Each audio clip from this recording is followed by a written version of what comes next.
Hello, আসসালামু আলাইকুম। আমি আজকে আরেকটি নতুন ভিডিও নিয়ে আপনাদের সামনে হাজির হয়েছি।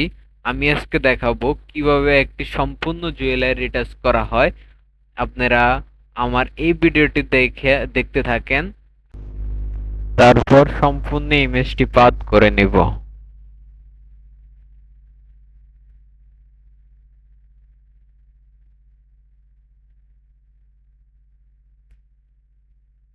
ইমেজের শেপ যেমন আছে সেই রকম ভাবে পাথ করবেন।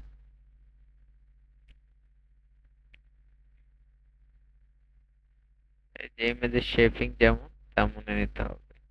জুয়েলারি ইমেজ 0.5 পিক্সেলে টানার চেষ্টা করবেন সবসময়।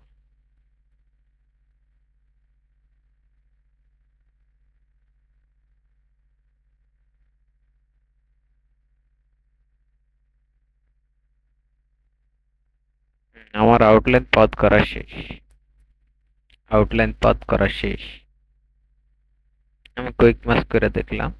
এবার আমি স্টোনগুলো বাইরের সাইড, যেহেতু আমরা আউটলাইন পাথ করছি এই জন্য আমরা বাইরের সাইড সিলেকশন করে ওভারল্যাপিং করে নিতেছি। ঠিক আছে, দেখেন।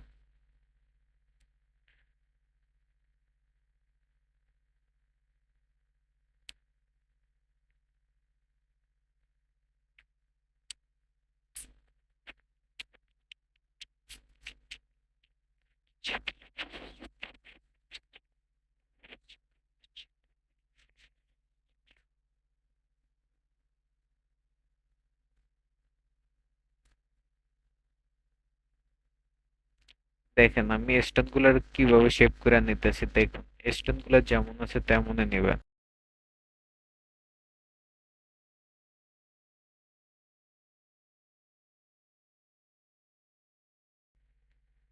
তারপর আমি ইমেজগুলোকে আলাদা আলাদা লেয়ারে নিয়ে নিচ্ছি। তারপর ব্যাকগ্রাউন্ড রিমুভ করে এখন আমি কাজটি সম্পন্ন শুরু করব। দেখুন, স্টোনের লেয়ার আলাদা, ইমেজের লেয়ার আমি আলাদা করে নিয়ে নিচ্ছি। পুরোটা স্টোনের লেয়ার, নিচেরটা হচ্ছে আমার মেইন ইমেজ। তারপর আমি ইমেজটিকে সেভ করে নিলাম পিএইচডি।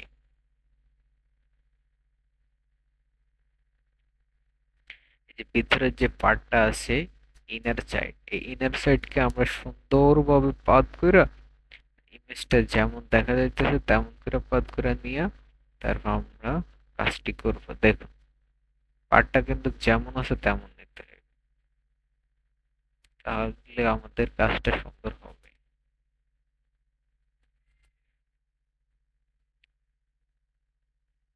তারপর আমরা মিক্সার ফটোশপের টুল সম্পর্কে অবশ্যই আপনাদের ধারণা আছে। তারপর আমরা মিক্সার ব্রাশ টুল নিয়ে কাজটিকে করব।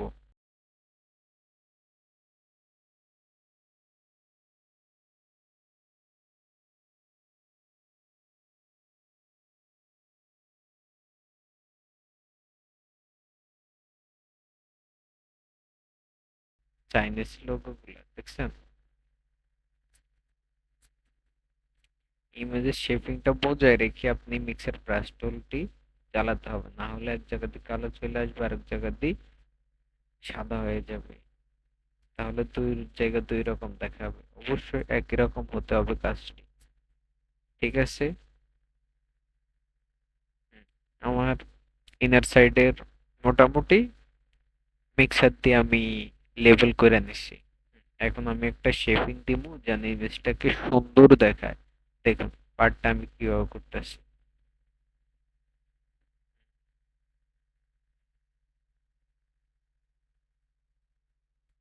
দেখুন, প্রথমে একটা ফন্ট দিয়ে মাঝখানে একটা দিয়ে তারপর ওই পাশে একটা দিয়ে শেপিং করে নিতেছি। দেখুন,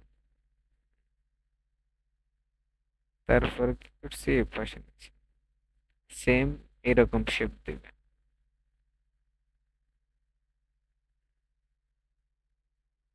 তারপরে আমার ইনার সাইড তো আলাদা একটা লেয়ারে আমি নিছি।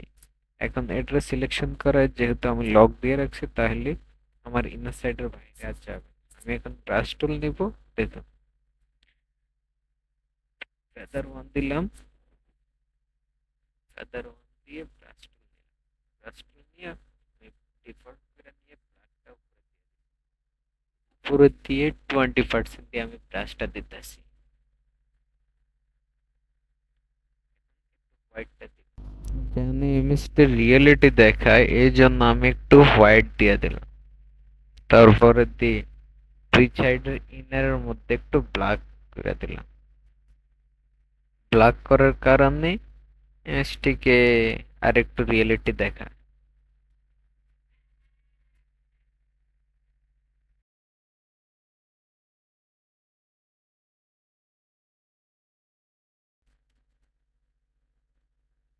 এবার ইনার পার্টের মধ্যে আরেকটু কাজ আছে, এখানে একটা শেপিং আছে আপনারা দেখতেছেন, এই শেপিংটার কাজও করা লাগবে। এটা আলাদা একটা লেয়ারে নিয়ে কাজটি করতেছি। দেখুন সেম কাজ, মিক্সার ব্রাশ টুল নেবেন, মিক্সার ব্রাশ টুল দিয়ে সুন্দর করে আস্তে আস্তে ব্রাশ করবেন।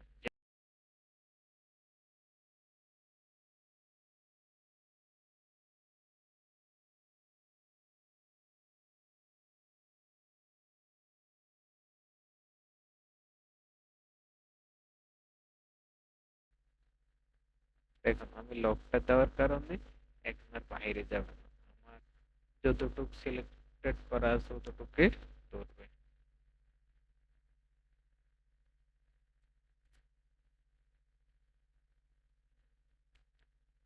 এভাবে আস্তে আস্তে নেবেন, তারপরে কাজটি করবেন।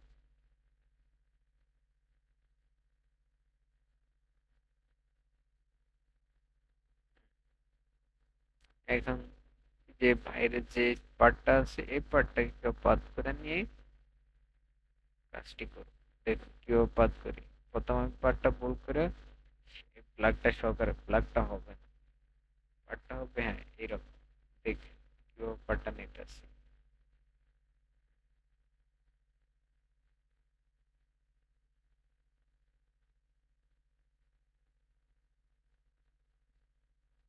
শেষ। এবার আমি সিলেকশন ধরে ফেদার ওয়ান দিয়ে আবার মিক্সার দিয়ে সুন্দর করে কাজটি করে।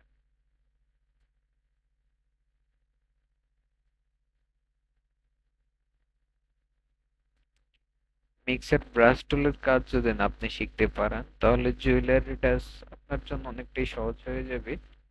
মিক্সার ব্রাশ টুল দিয়ে বেশিরভাগই কাজটি করা হয়। প্রায় 60-70% কাজে মিক্সার ব্রাশ টুল দেওয়া হয়।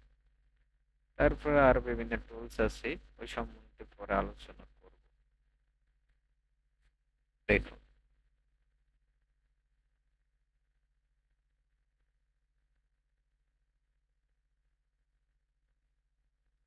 এখন আমি এই যে ইনভার্স করে বাইরের পার্টটা করে দেখুন, শেপিংটা ইমেজটা যেমন আছে ওই রকম শেপিংটা যদি আপনি রাখতে পারেন তাহলে অবশ্যই আপনার কাজটি সুন্দর হবে।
আর আপনাদের কারো যদি বুঝতে কষ্ট হয় তাহলে অবশ্যই কমেন্ট বক্সে কমেন্ট করে জানাবেন। এটা আমি পুরো ব্ল্যাক করে দিয়েছি। এবার এটার ভিতরে একটু হোয়াইট করে দেব, একটু হোয়াইট করে আবার সাইডের অংশটুকু আর একটু ব্ল্যাক করে দেব।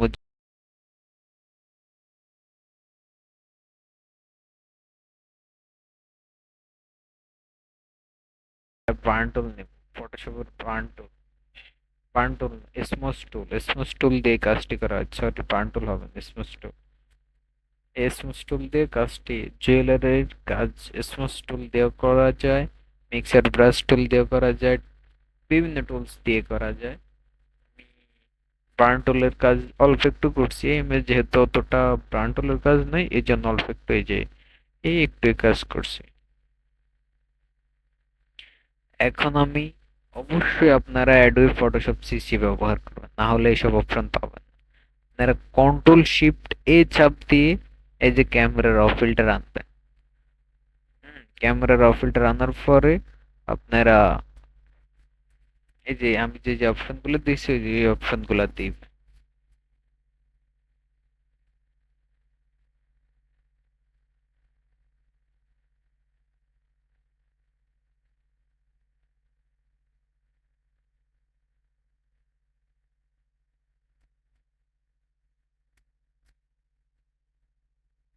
এখন আমি ইমেজটাকে কালার কারেকশন করে নেব, সিলভার কালার। ইমেজটা যেহেতু সিলভার, এই জন্য আমি সিলভার কালার কোড দিয়ে ইমেজটাকে কালার কারেকশন করে নেব। দেখুন সিম্পল কাজ।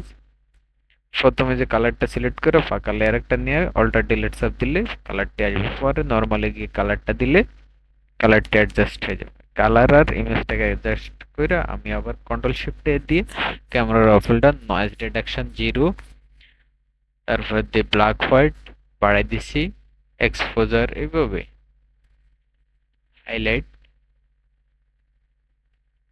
দেখুন আমার ইমেজটি আরো সুন্দর হয়েছে, আর একটু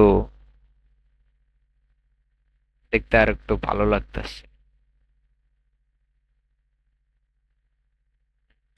এখন আমি শার্পেনিং দিব, টেক্সচার দিব, ক্লিয়ারিটি দিব, যেন ইমেজটি আর একটু রিয়েলিটি দেখায়, ন্যাচারাল বাস্তবসম্মত যেন দেখায়। এই যে তো শার্পেনিং বেশি হয়ে গেছে, আমি আর একটু কমিয়ে দেব।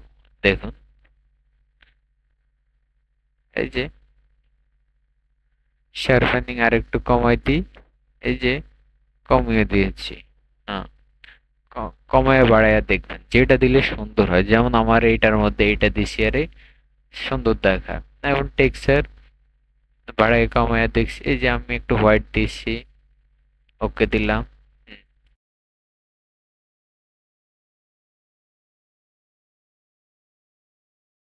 এখন আমি স্টোন গুলার কাজ করবো, সিচুয়েশন কমিয়ে দিলাম, লাইটনেস দিলাম একটু। এই যে আমার স্টোন গুলো কিন্তু হোয়াইট হয়েছে। এখন আমি আবার কন্ট্রোল শিফট দিয়ে ক্যামেরা ফিল্টারে যাব, এটার মধ্যে নয়েজ রিডাকশন একটু দিমু, টেক্সচার দিলাম, ক্লিয়ারিটি দিলাম, তারপরে দি এই যে হাইলাইট দিলাম।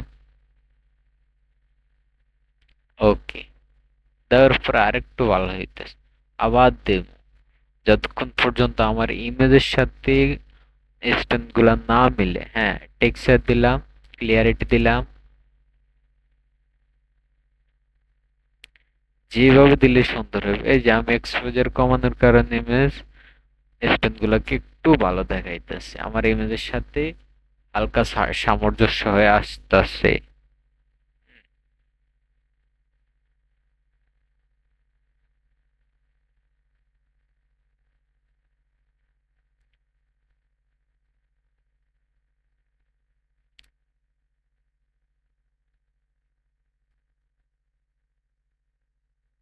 এই যে যেহেতু স্টোনটা বেশি হোয়াইট হয়ে গেছে, এই জন্য আমি আলাদা একটা লেয়ার নিয়ে স্টোনটিকে আর একটু ব্ল্যাক করে দেব, যেন ওই স্টোন গুলোর সাথে সম্পূর্ণভাবে মিলে। এখন আমার উপরের স্টোন নিচের স্টোনের সাথে মিলছে। এখন যেহেতু এটা নয়েজ বেশি দেখাইতেছে, এই জন্য নয়েজ রিডাকশন একটু দিয়ে হালকা নয়েজ কমিয়ে নেব, তারপর ওকে দিয়ে দিল।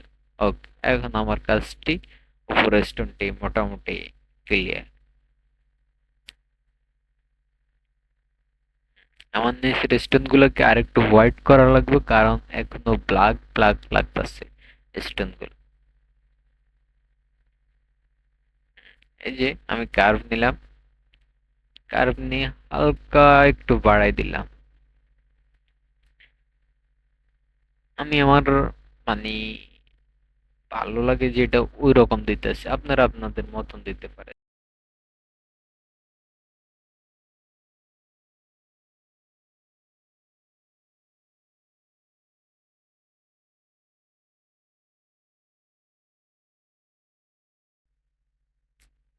একটু আর দিয়ে ওই যে আমার হোয়াইট অংশ আছে একটা, ওইটা বেশি হোয়াইট হয়ে গেছে, এই জন্য আমি কার্ভ দিয়ে ওই অংশটুকুকে একটু ব্ল্যাক করে দেব। এই যে দেখতে পাচ্ছেন ভিতরে ইনার অংশ, এই যে 20% দিয়ে ব্রাশ টুল দিয়ে হালকা একটু কার্ভ দিয়ে দিলাম, যাতে আমার ওই অংশটুকু বুঝে যায়। কারণ আমি যখন ক্যামেরা র ফিল্টার হোয়াইট ব্ল্যাক ব্যালেন্স করছি, ব্ল্যাক হোয়াইট ব্যালেন্স করছি, এই জন্যে ওই অংশটা এমনি তো সাদা, আরো সাদা হয়ে গেছে।